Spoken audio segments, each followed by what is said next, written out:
اعوذ باللہ من الشیطان الرجیم بسم اللہ الرحمن الرحیم اللہ نور السماوات والارض وقال اللہ تعالی هو الذی جعل الشمس ضیاء والقمر نورا صدق اللہ مولانا العظیم۔ ناظرین گرامی، یہ سورہ نور اور سورہ یوسف کی دو آیات کے میں نے ٹکڑے آپ کی خدمت میں پیش کرنے کا شرف حاصل کیا۔ قرآن اور سائنس ہمارے موضوع میں آج ہم دیکھیں گے کہ قرآن کریم نے سورج کی روشنی کے لیے اور لفظ استعمال کیا، اور چاند کی روشنی کے لیے قرآن نے بالکل ایک مختلف لفظ استعمال کیا۔ حالانکہ چاند سے بھی روشنی نکلتی ہے، سورج سے بھی روشنی نکلتی ہے۔ اس سے مجھے یاد آیا کہ سیدنا عمر رضی اللہ عنہ عام طور پر فرمایا کرتے تھے، جو لوگ نئے مسلمان ہوتے اور غیر عرب ہوتے تو حضرت عمر ان سے کہا کرتے تھے، تعلموا العربیہ فإنها من دینکم، عربی پڑھو، عربی پڑھنا تمہارے دین کا حصہ ہے۔ اور ناظرین گرامی، اس لیے ماہرین کہتے ہیں قرآن کو کسی نے سمجھنا ہو تو قرآن سب سے بہتر سمجھ آتا ہے تو عربی زبان میں سمجھ آتا ہے۔ میں ان آیات کا ترجمہ عرض کرتا ہوں کہ سورہ نور کی آیت میں کہا گیا، اللہ ہی آسمانوں کا اور زمین کا نور ہے۔ اللہ ہی روشنی ہے آسمانوں کی اور زمین کی۔ اور یہ سورہ یونس میں ہے کہ هو الذی جعل الشمس ضیاء والقمر نورا، اللہ وہ ذات گرامی ہے جس نے سورج کو ضوء والا بنایا اور چاند کو نور والا بنایا۔ ناظرین گرامی، جس طرح میں نے کہا کہ عربی میں قرآن سب سے بہتر سمجھ آتا ہے، اب عربی میں ضوء کیا ہے؟ ضوء عربی میں ایک ایسی روشنی ہے جو کسی ایسی چیز سے نکل رہی ہو جو اس وقت جلنے کے عمل میں ہو، یعنی جو کمبسچن کی پوزیشن میں ہو، جو برننگ کے عمل میں ہو، جلتے ہوئے کسی سے جو روشنی نکلتی ہے اس کو ضوء کہتے ہیں۔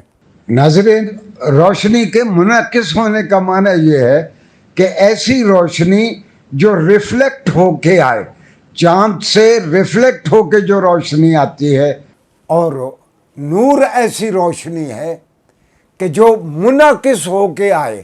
ہاں، نور کا ایک استعاراتی یا میٹافوریکل استعمال بھی ہے کہ جس طرح کہا گیا اللہ نور السماوات والارض، یا ہم کسی بچے کا نام رکھ دیتے ہیں نور العین، کہ میری آنکھوں کی روشنی ہے، یہ میری آنکھوں کی روشنی ہے۔ قرآن کریم کو بھی نور کہا گیا، اور صلی اللہ علیہ وسلم کی تعلیمات کو بھی نور کہا گیا۔ حضرت امام شافعی کہتے ہیں العلم نور من الہ، امام شافعی کے ایک شعر کا ایک مصرع ہے کہ العلم نور من الہ، جو علم ہے یہ اللہ کی جانب سے ودیعت کردہ نور ہے۔ تو نور ایک روشنی ہے۔ البتہ قرآن نے جو ضوء کا لفظ استعمال کیا وہ سورج کے لیے کیا، اور ضوء وہ روشنی ہے جو کسی ایسے وجود سے نکلے جو اسٹیٹ آف کمبسچن میں یا جو جلنے کے عمل میں ہو۔ ایک آیت میں اس کی بہت اچھی وضاحت ہوتی ہے کہ جب بھی قرآن نے سورج کا تذکرہ کیا تو قرآن نے کہا وَجَعَلْنَا سِرَاجًا وَهَّاجًا، کہ ہم نے سورج کو ایسا دیا بنایا ہے جو بھڑکتی ہوئی آگ والا ہے۔ سورج کو ہم نے ایسا دیا بنایا ہے جو ضوء والا یعنی بھڑکتی آگ والا ہے، اور چاند کو ہم نے منیر یعنی نور والا، روشنی والا بنایا ہے۔ ناظرین گرامی، اگر یہی بات ہمیں آج سے اگر ہمیں یہی بات 500-600 سال پہلے سمجھ آ جاتی کہ چاند جلنے کے عمل میں نہیں ہے، سورج جلنے کے عمل میں ہے، یقین جانیے کہ علم ہی قوت ہے۔ ہم قرآن کو اس انداز میں، یعنی آج تک قرآن کو ہم برکت کا ذریعہ تو سمجھتے رہے، پچھلے 500-600 سال کا میں تذکرہ کرتا ہوں، اس کو ذریعہ علم کے طور پر یا ایونیو آف نالج کے طور پر نہیں لیا۔ اگر قرآن کی ان آیات اور ان فرامین کو ہم نے ایونیو آف نالج کے طور پر، ذریعہ علم کے طور پر لیا ہوتا تو کائنات کی ہم بہت سارے سربستہ راز جو قرآن نے 1400 سال پہلے بیان کر دیے تھے، اگر ہم اس کی جانب ہم نے توجہ کی ہوتی تو یقین کیجئے کہ ہم اس وقت پوری دنیا کی قیادت کر رہے ہوتے۔